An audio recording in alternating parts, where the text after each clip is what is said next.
लेकिन ये मानव फिर भूल जाता और बूढ़ा हुआ, दांत हिलने लगे, दांत टूटने लगे। मानो इशारा कर रहे हैं कि अभी तक खूब खाया, अब तो दूध रोटी खाओ और प्रभु के गुण गाओ।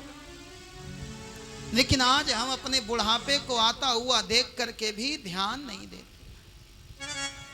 दशरथ जी महाराज ने बुढ़ापे को देखा, राम को युवराज बनाने का निर्णय कर लिया।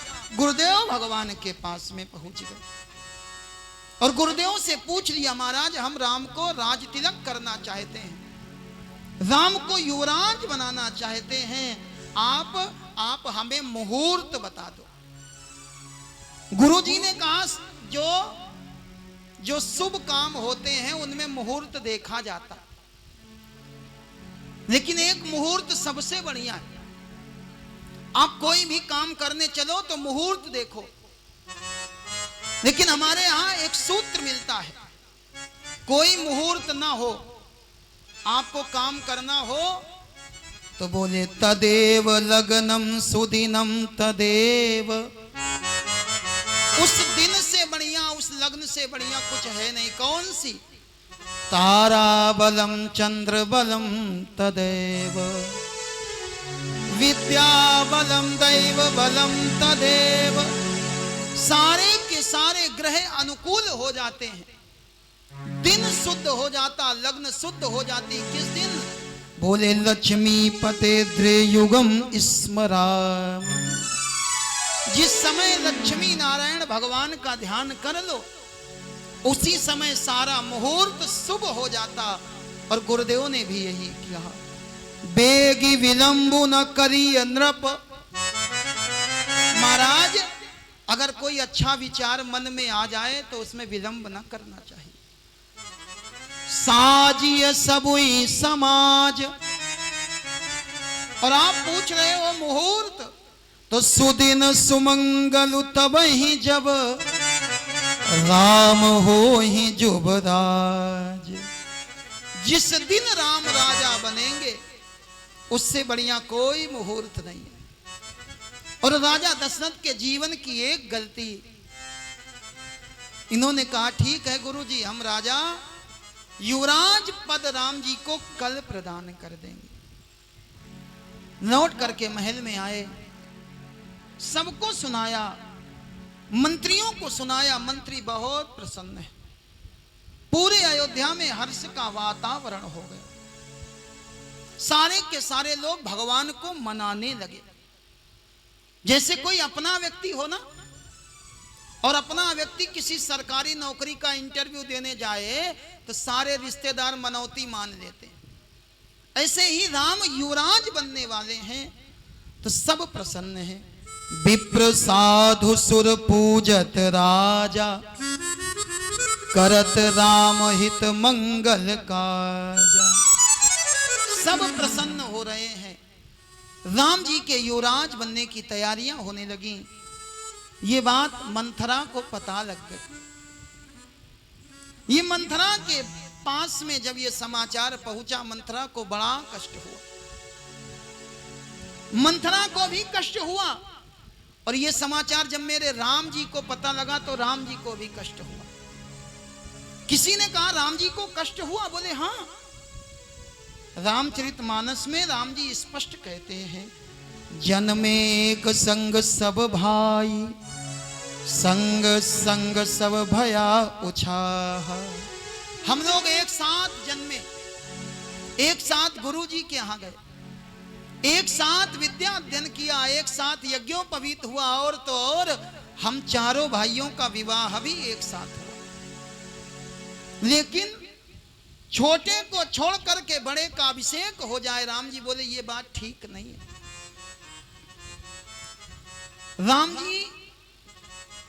राम जी अपने भाइयों को कितना प्रेम करते। सब प्रसन्न है। राम जी बोले, विमल वंश यहु अनुचित एको, बंधु विहाई बड़े ही अभिषेको। और इधर मंथरा को अयोध्या अच्छी नहीं लग रही। नहीं सोहाई न अवध बधावा। कैसे? चोर ही चंदिनी दाती न भावा। जैसे चोर को पूर्णिमा की रात्रि अच्छी नहीं लगती। चोर तो सोचता है अमावस्या की रात हो और हम आराम से चोरी कर लें। आज मंथरा को अयोध्या अच्छी नहीं लगी।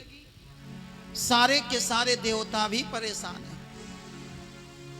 और देवताओं के लिए तो बड़ा स्पष्ट लिख दिया बाबा ने, ऊंच निवास नीच करतूती, देख न सकई पराई विभूति। इनका निवास स्थान तो ऊंचा है लेकिन करतूत बड़ी नीची। इन्होंने जाकर के सरस्वती मैया से प्रार्थना करी और सरस्वती मैया ने आकर के मंथरा की मति को फेर दिया। मंथरा की मति को फेरा और मंथरा पहुंच गई कैकेयी मैया के पास। कैकेयी मैया को बहुत समझाया। कैकेयी मैया नहीं मान रही। इसने बहुत प्रमाण दिए। इसने कहा सुनो कैकेयी, ये सब कौशल्या की चाल है, तुम नहीं जानती। तुम्हारा बेटा भरत ननिहाल में है और कौशल्या अपने बेटे को युवराज बना देगी, वो राजमाता बन जाएगी, तुमको अपनी नौकरानी बना लेगी। कैकेयी बोली अरे मंथरा तुम नहीं जानती,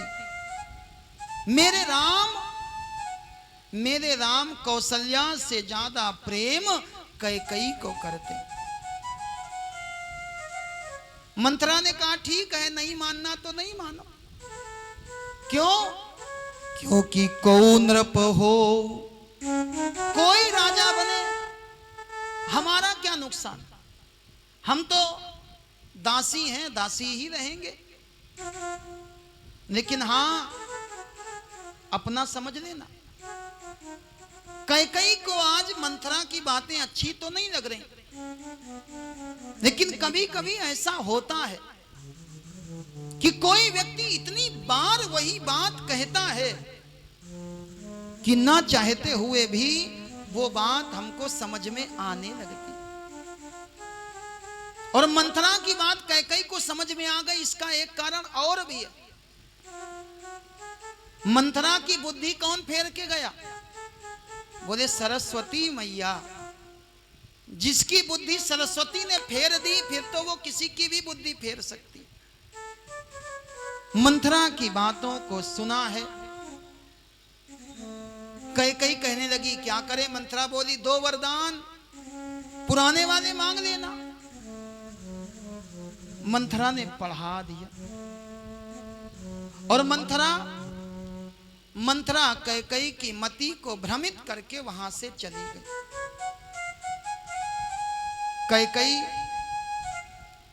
कैकेयी आज कोप भवन में चली गई है। भूमि पर जाकर के शयन किया है, आभूषणों को उतार करके फेंक दिया, शरीर पर एक मोटा सा वस्त्र लपेट लिया। राजा दशरथ कैकेयी के महलों की ओर आए। देखा आज महलों में उत्साह नहीं है, दीपक बुझे हुए हैं। राजा दशरथ का हृदय धड़कने लगा। धीरे से सेविकाओं से पूछा महारानी जी कहां? और सेविकाओं ने कहा महारानी जी अंदर कोप भवन में है। और कोप भवन की बात सुनी तो राजा दशरथ के पांव आगे नहीं बढ़ रहे। धीरे धीरे धीरे धीरे जाकर के बैठे और क्या कहने लगे? बार बार कहराऊ सुमुख सुलोचनी पिक वचनी, कारण मोर स्वभाव। तुम हमें बताओ कि तुम्हारे क्रोध करने का कारण क्या? किसने आज तुम्हारा अहित कर दिया? और तो और तुम बताओ किसको राजा बना दे और तुम बताओ किसको नगर के बाहर कर दे। कई बोल नहीं रही। दशरथ जी ने कहा जो कहोगी वही करेंगे। कई बोली महाराज क्यों वही बात करते हो? आप कहते हो जो कहोगी वही करेंगे और आज तक हमारे 2 वरदान आपने नहीं दिए। राजा दशरथ मुस्कुराने लगे, 2 वरदान? अरे हमारा राम युवराज बनने वाला है, 2 के 4 मांग लो, कोई चिंता नहीं। कई बोली पहले पुराने वाले 2 दे दो। राजा दशरथ बोले मांग लो। कई बोली ऐसे नहीं मांगेंगे, पहले आप राम की शपथ खाओ, राम की सौगंध खाओ, हम जो मांगेंगे वही दोगे। राजा दशरथ ने कहा कई मैं अपने राम की सौगंध खाता हूं, जो मांगोगी वही देंगे। अब कई ने अपनी बात कहना प्रारंभ किया। सुनहु प्राण प्रिय भावत जी का। आप पूछ रहे थे ना जो मन में भाएगा वही दोगे, तो हमें तो मन में ये भा रहा है कि देहो एक वर भरत ही टीका। पहला वरदान मेरे पुत्र भरत को युवराज बना दिया जाए। दशरथ बोले ठीक है, मांगो दूसर वर कर जोरी, पूर्वहु नाथ मनोरथ मोरी। पहला वरदान सीधे सीधे मांग लिया और दूसरा वरदान मांगने से पहले भूमिका बना रही है। जब व्यक्ति को पता होता है कि सामने वाला मना कर सकता है तो वो पहले से भूमिका बनाना प्रारंभ करता है। हाथ जोड़ करके कहा मांगो दूसर वर कर जोरी। महाराज दूसरा वरदान हाथ जोड़ करके मांग रहे हैं।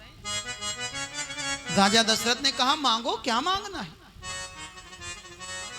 कई ने कह दिया तापस वेश विशेष उदासी, 14 वर्ष राम वनवास। तपस्वी का वेश धारण करके किसी भी नगर में गांव में न जाने का व्रत लेकर के विशेष उदासी भाव धारण करते हुए 14 वर्ष के लिए राम को वनवास दे दो। दशरथ जी ने सुना तो उसी समय गिर पड़े, माथे हाथ, अपना हाथ अपने सर पर रख लिया, मोंदी 2 लोचन, आंखें बंद करके बैठे हैं। समझ में नहीं आ रहा क्या करें, न देने का मन है और न मना कर सकते, क्योंकि रघुवंश का स्वभाव है रघुकुल रीति सदा चली आई, प्राण जाई पर वचन न जाई। राजा दशरथ ने कहा देवी मेरे लिए राम और भरत दोनों बराबर हैं, तुम कहती हो हम भरत को युवराज बना देंगे, लेकिन मेरे राम को वनवास मत मांगो। कई कहने लगी महाराज अपनी बातों से पीछे हट रहे हो, अभी तो बड़ी बड़ी बातें कर रहे थे, 2 के 4 मांग लो। रघुवंशी कभी झूठ नहीं बोलते अब। और महाराज याद रखो आपने राम की सौगंध खाई है। दशरथ बोले देवी अगर मैंने राम को वनवास दे दिया तो मैं जीवित नहीं बचूंगा। कई बोली महाराज लेकिन अगर आपने राम को वनवास नहीं दिया तो मैं मर जाऊंगी, मरना पड़ेगा ही पड़ेगा। अगर राम वनवासी नहीं हुए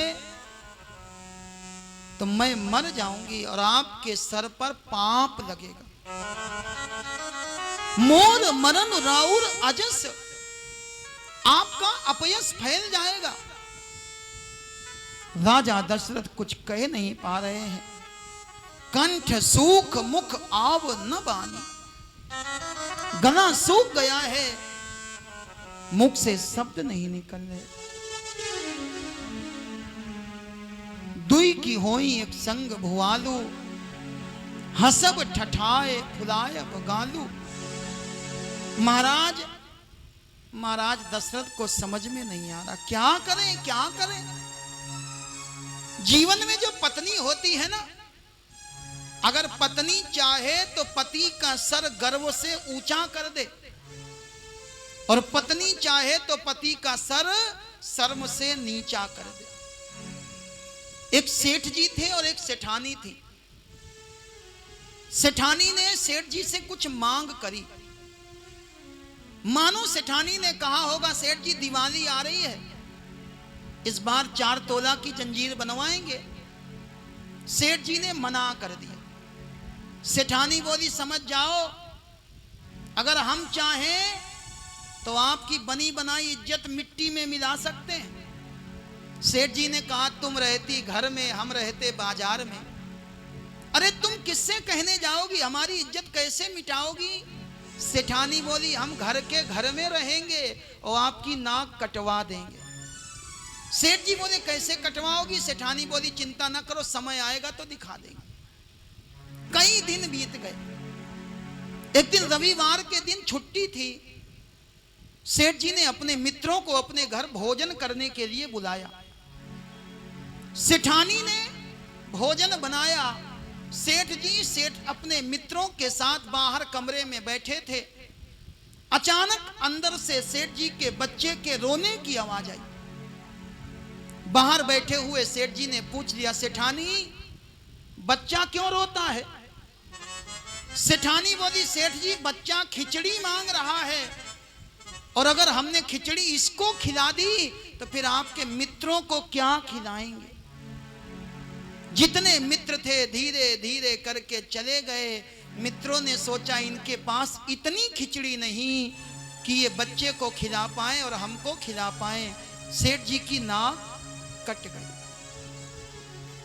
सेठ जी अंदर आए। सेठ जी बोले, सेठानी 4 की नहीं 5 तोला की जंजीर बनवा देंगे, लेकिन ये बताओ हमारी कटी हुई नाक जुड़ेगी कैसे। सेठानी बोली, उसके लिए भी हमें कहीं जाना नहीं पड़ेगा, हम घर बैठे जोड़ देंगे। सेठ जी ने कहा, घर बैठे कैसे जोड़ोगी। सेठानी बोली, अगले रविवार को आप अपने उन्हीं मित्रों को फिर बुलाना। दूसरा रविवार हुआ। सेठ जी ने अपने उन्हीं मित्रों को फिर घर पर बुलाया।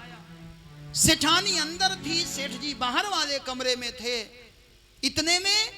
इतने में बच्चे के रोने की आवाज फिर आई। फिर से बच्चा रोया। सेठ जी ने आवाज लगाई, सेठानी बच्चा क्यों रोता है। सेठानी ने वही उत्तर दे दिया, सेठ जी बच्चा कह रहा है खिचड़ी खाएंगे खिचड़ी। सेठ जी ने कहा, एक काम करो, बच्चे को भी ले आओ, खिचड़ी को भी ले आओ। आज हम अपने बच्चे को अपनी गोद में बैठा करके खिचड़ी खिलाएंगे।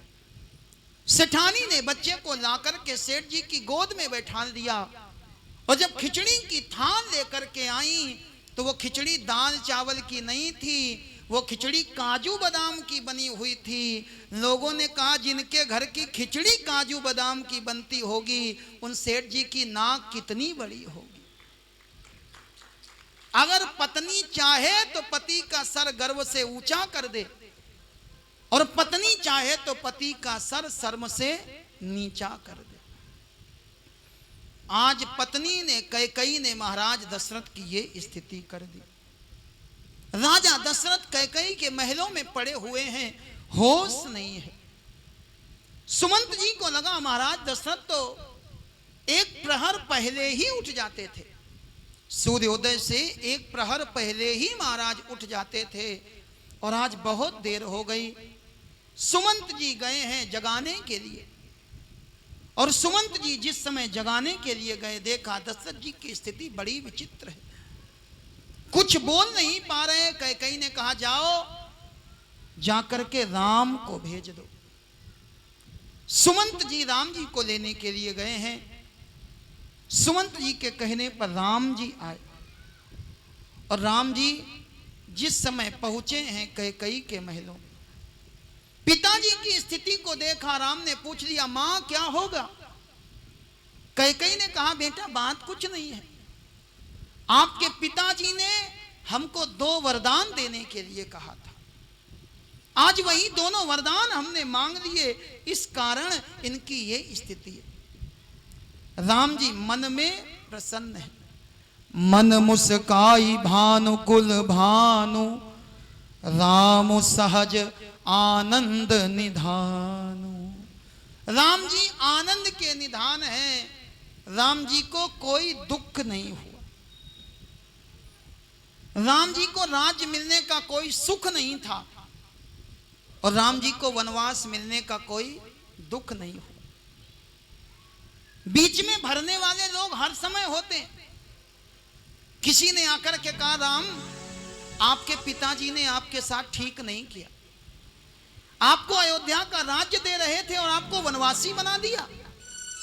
राम जी ने कहा, भैया शायद आप नहीं जानते, हमारे पिताजी ने पहले ठीक नहीं किया था। राम जी ने कहा, अब हमारे पिता ने बिल्कुल ठीक किया। क्या ठीक किया?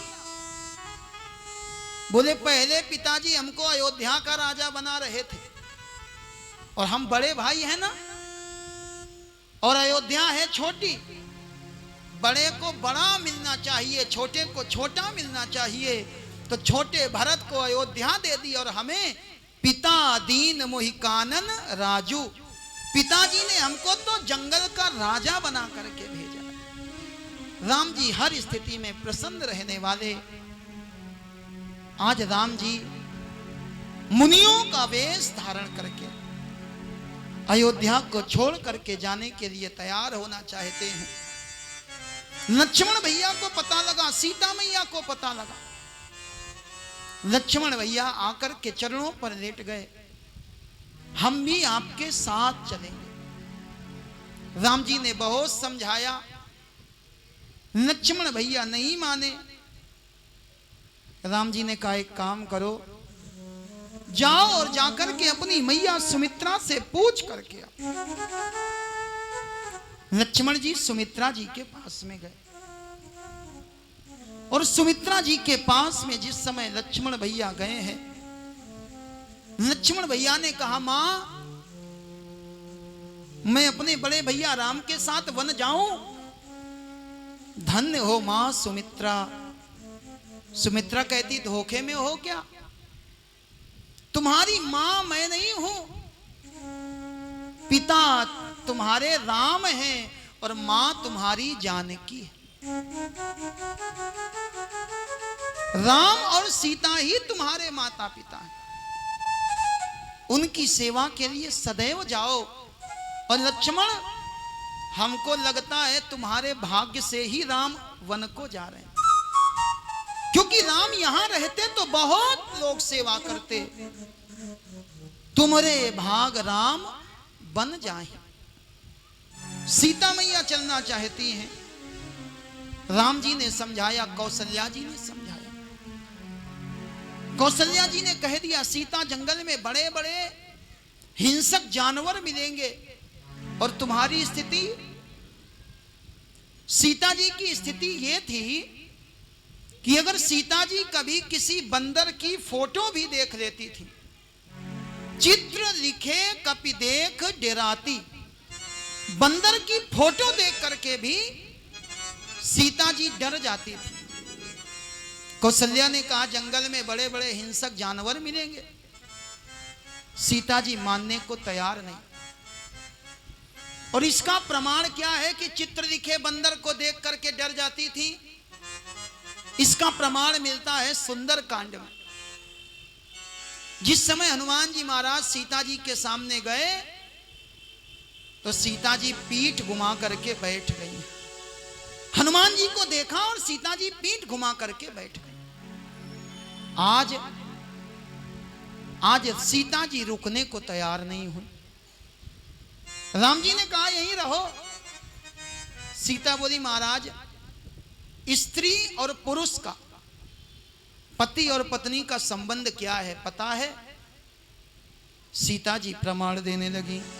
जल बिनु देह नदी बिनु वारी, जल बिनु देह नदी बिनु वारी, ऐसे नाथ पुरुष बिनु नारी, ऐसे नाथ पुरुष बिनु नारी, भोग लोग सम भूषण भारू, भोग रोग सब भूषण भारो, यम यातना सरिस संसारू, यम यातना सरिस संसारो, भोग रोग सम, संसार के भोग बीमारी की तरह, आभूषण भार की तरह, और ये सारा संसार बोले यम के परिवार की तरह। सीता जी बोली महाराज हम चलेंगे। राम जी ने कहा चलते चलते थक जाओगी तब। सीता बोली हम चलते चलते थकेंगे तो आपके चरणों को देख लिया करेंगे। मोहि मग चलत न हो हारी, मोहि मग चलत न हो हारे, छीनो छीनो चरण सरोज तुम्हारी, छीनो छीनो चरण सरोज तुम्हारे, चलते चलते आपके चरणों को देख लेंगे और आपके चरणों का दर्शन करके हमारी सारी पीड़ा दूर हो जाएगी। राम लक्ष्मण सीता तीनों वन की ओर चलने को तैयार हुए। सीता जी गई हैं और सासू मां को प्रणाम करने लगी। तब जानकी सासु पग लागी, अब जानकी सासु पग लागे, सुनिया माई में परम अभागी, सुनिया माए में परम अभागे, सीता जी कहने लगी कि हम अभागी हैं। किसी ने कहा सीता जी अभागी इसलिए कह रही हैं कि राम युवराज बनने वाले थे, सीता तुम्हारे पति युवराज बनने वाले थे, वनवासी हो गए, क्या इसलिए अभागी हो? सीता बोली नहीं, हम अभागी इसलिए हैं सेवा समय दैव बनो दीन्हा, सेवा समय देव बनो देना, मोर मनोरथ सफल न कीन्हा, मोरे मनोरथ सफल न कीना। सीता मैया ने कहा मेरा मनोरथ सफल नहीं हुआ। क्या मनोरथ था? सीता बोली मेरा मनोरथ था मैं अपनी तीनों सासू मां की सेवा करूंगी और सेवा के समय हमको वनवास